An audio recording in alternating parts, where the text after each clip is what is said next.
on to the network service of the Nigerian Television Authority, the greatest network, the largest TV network in Africa. And I have joining us from far away, California, Dr. Nwachukwu Anakwenze. He's a medical practitioner, he's a businessman. So in Nigeria, I do farming, I do major farming. In Nigeria, I have bottling company, we have fishery, we have piggery, we have about 600 pigs, we have millions of fish, we have poultry, we do chicken. I just bought 500 acres of land where we are planting. We're going to show that, we want to show that Nigerians can feed themselves and can feed other countries. So I'm going into heavy mechanized farming, integrated farming. We've started cultivating rice now. We're planting rice as we speak. I just bought the land about 2 months ago. So we plant palm trees, coconut trees, rice, cassava. We're going to plant bitter cola, cola nut, and urban. So we're trying to show our land is fertile. Our land is very fertile. We're trying to show that we can feed ourselves. Quite impressive, Dr. Anakwenze. More so before now, we usually talk about your business as a medical practitioner. Having been to the United States as a young man, you got scholarship, you got to study there, then you got to establish yourself there. Now let's appeal to your agripreneur personality.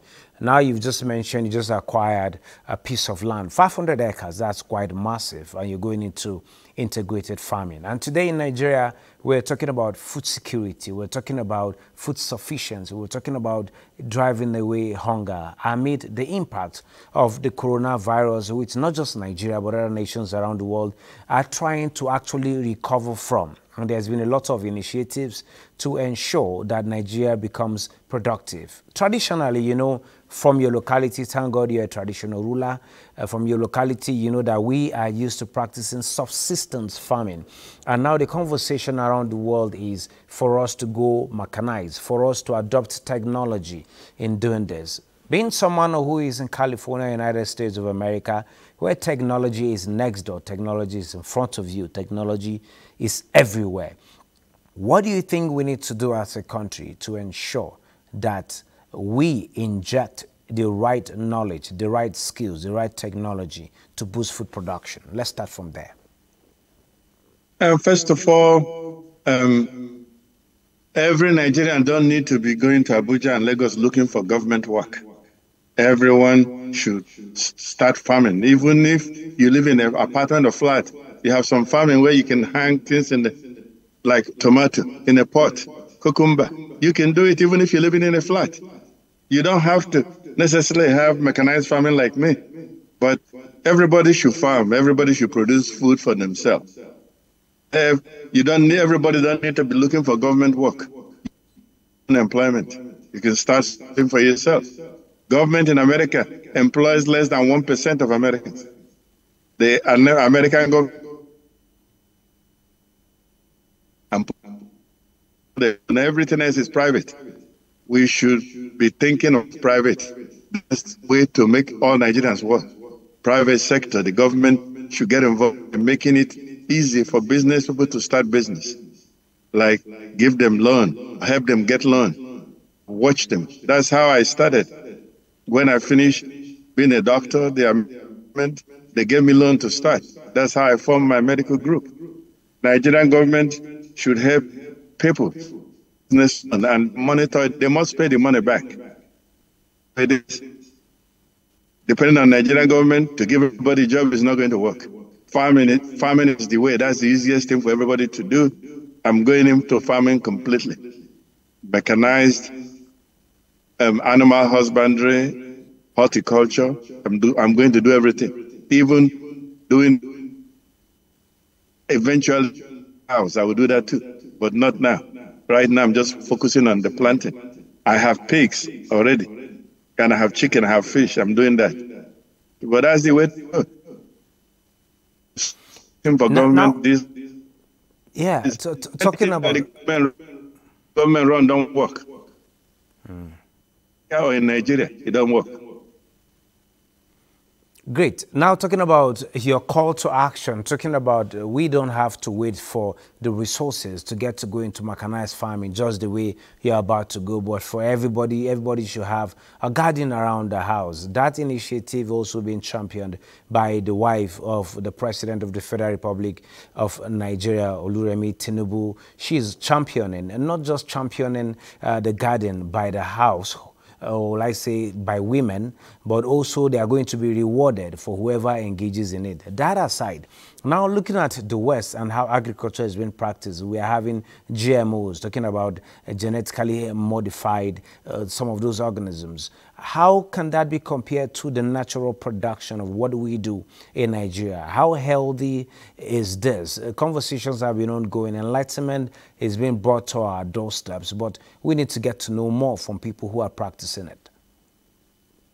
I support organic farming, organic food, not necessarily GMO, which is engineered food, genetically engineered food. The natural food by nature is what I prefer. That's what I'm practicing. Integrated farming, using cow, pig, chicken excrements as fertilizer. That's what I'm doing. Our land is fertile. God blessed us more than other countries.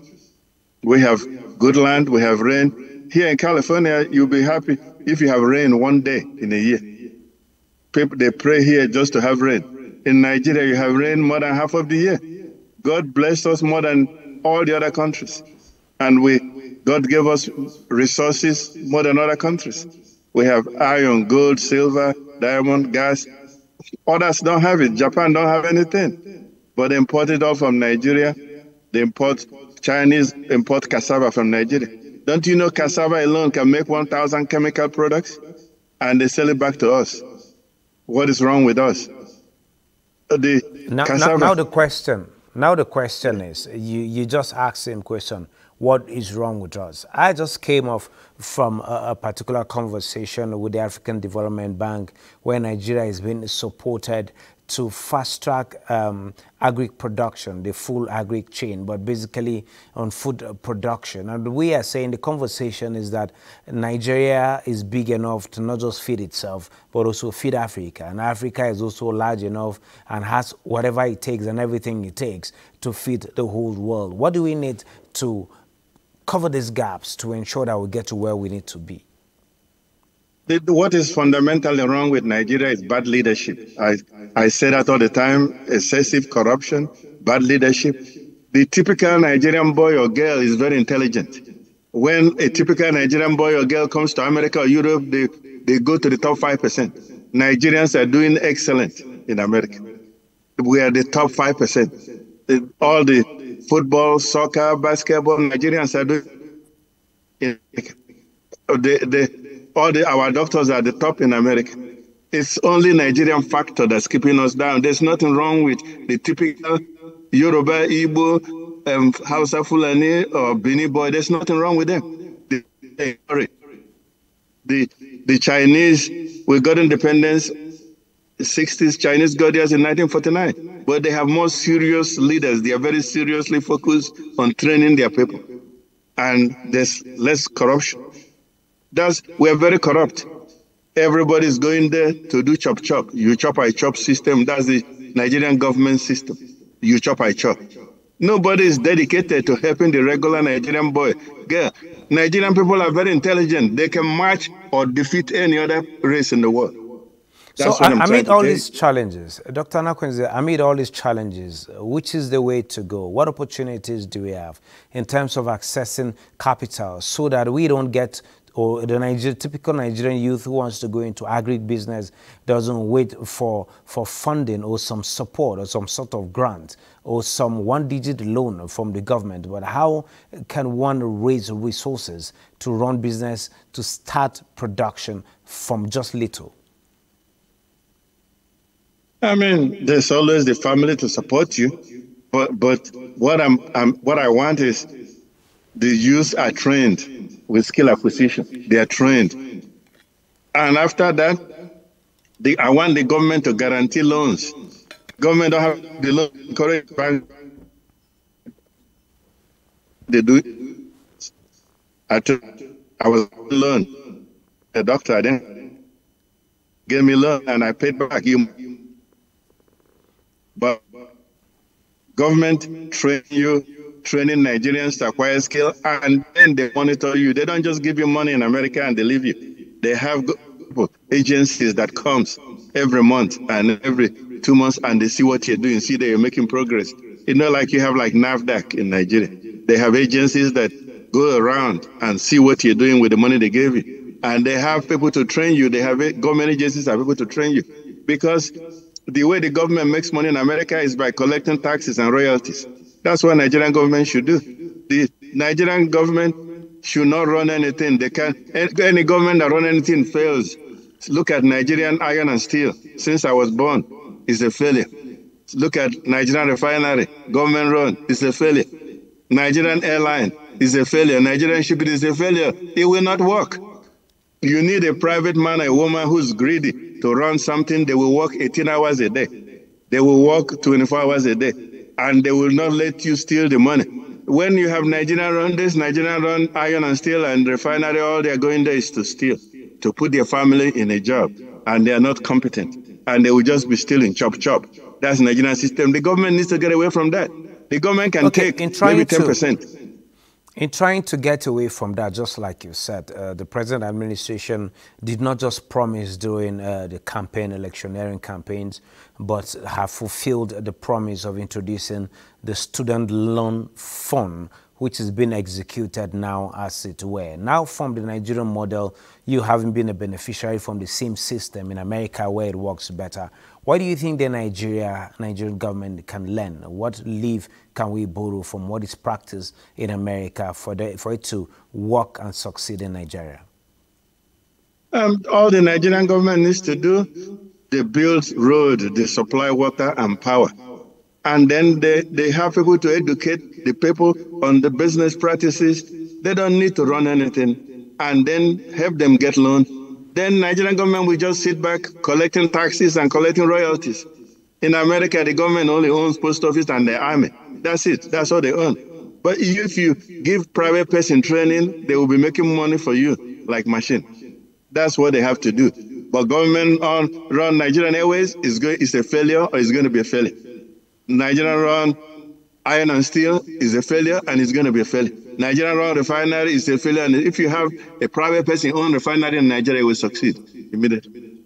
That's the way it's private business or private public business. That's the answer to the problem, and that's how you do it. We endow with everything. I told you before, God gave us corn, rice, meal, beans, everything. We have it. Other people don't have it. We have iron, steel, gold, diamond, tin. We have it. We have oil. We have gas. There's no reason why we shouldn't have 24 hours of electricity, because God gave us coal. God gave us rivers for hydroelectricity. God gave us gas. The gas that is being wasted in Nigeria is electricity. They're flooding gas in the south. That's electricity. We have coal in Enugu. It's not being used. We have rivers that are not dammed. We should have 24 hours of power and sending them outside. Right now, Nigerian people don't have power, and they're sending power to other countries. What kind of sense does it make? Look, we need to have railways connecting all the capitals of the state. We need railways connecting all the capitals in Nigeria. Are you still here? Are you with me? I'm with you. Go ahead. Okay. All the cities, capitals in Nigeria should be connected by railways. And they all need to be tied up to the seaports. All the seaports need to be opened up. Calabar, Port Harcourt, Warri, Lagos. Not just Lagos. All of them needs to be opened up. We need to connect things like all this now are going through the bush and eating people's food must be stopped. We must have security. People should not be afraid of going to the farm and farming.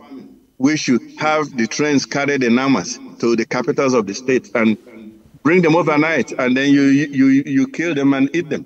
If I understand if I understand what you mean by the nama, you're talking about livestock, and I'm talking about cow. I want to give you the cheering news that the president has not just announced, but is putting modalities in place for the establishment of the Ministry of Livestock from the Ministry of Agriculture. That is to not just utilize the value chain, the complete value chain, but to ensure that such movement from one part of the country to another is restricted, to also bring to the barest minimum clashes between farmers and herders. And you also mentioned, talking about opening up the coastal lines. We have a coastal highway that has been constructed from Calabar all the way to Lagos. That aside, rail has been connected. I don't know whether you have all of this information. Now that you know, in case you don't know, now that you know, of what advantage would all of this connectivity bring to the table, particularly when we're talking about economic growth, particularly at this time?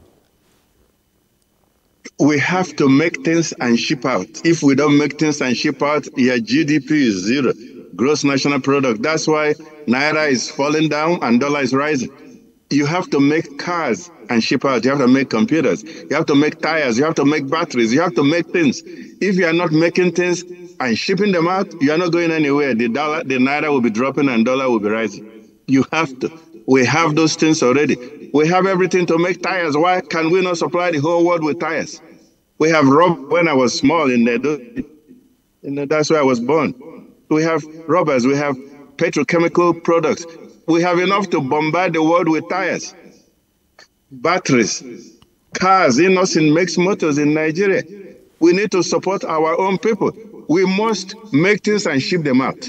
If not, you are going to be a failure. That's what training the young people, encouraging them. We can make computers. The people making it don't have two heads. We are smart or smarter than them. I told you already, the Chinese got independence. They didn't have anything, but they were determined and serious. That's why there's something today. It's not too late for us to be leading all the black world, and we can feed the whole of Africa and we can feed Europe. We have a lot of fruit in the middle belt, like mango and this and orange. They need them all over the world. We can be shipping them all over the world, earning foreign capital. If you are not making anything, you are going down. You're going to go down. Dollar will be 1 to 6,000. If you have to turn around and change and be disciplined. Okay, Dr. Anakwenze, for the want of time, is a conversation we always want to have, but in a way of rounding up your thoughts. Yes, you've talked about what we are supposed to do. Now, can you give us insight on how to go about this, following your experiences from wherever you are? Like I said, it's not too late for us to turn things around. Yeah. You know, we can make these things. Our people are very intelligent. I told you that already. I came to America with nothing. My father is a retired teacher. I came here and I got A's in all my class, and the Oyibo people took over and paid all my school fees. I have Doctor of Medicine. I have Mastered in Business Administration and Mastered in Public Health. They paid for me. My father don't have any money. And then I'm working here and I'm working in Nigeria. We have to get serious about the electrical production, like I said. We have gas, coal, water. We have rivers that can give us 24 hours of power. Brazil depends on rivers. There are rivers for electricity. South Africa depends on coal. We have all of that. We are very intelligent. We just need some good leaders who want to help Nigerian people, regardless of their tribe, regardless of their religion. There's nothing wrong with anybody's religion. There's nothing wrong with Christian or Muslim religion. That's not our problem. In our traditional religion, you know, we can make it. We just need the right people. Most of the people there in power are corrupt. They need to be in prison, but they are there ruling, and they're buying expensive jeeps. But the regular paying school fees for a regular child, they can do. I'm doing the best I can do. I sponsor 120 people's scholarship every year myself. Based on my doctor's money, I provide the widows. I give them like 200,000 every year. When I come for Christmas, I have event. You can come and see it.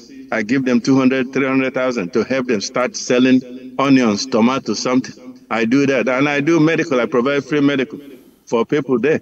So Nigeria have a lot of hope. That's why I didn't leave. I'm successful in America. I don't need any financial help. I'm paid very well by my company. But Nigeria is where my heart is. I want to make Nigeria better.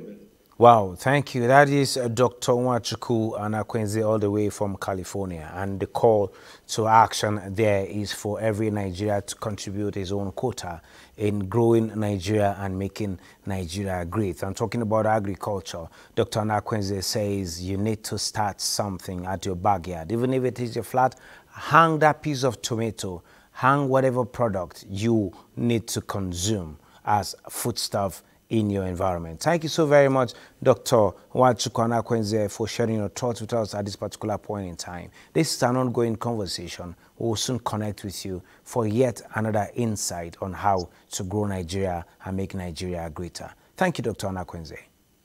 Thank you very much. Business Express returns after this break. Do stay with us.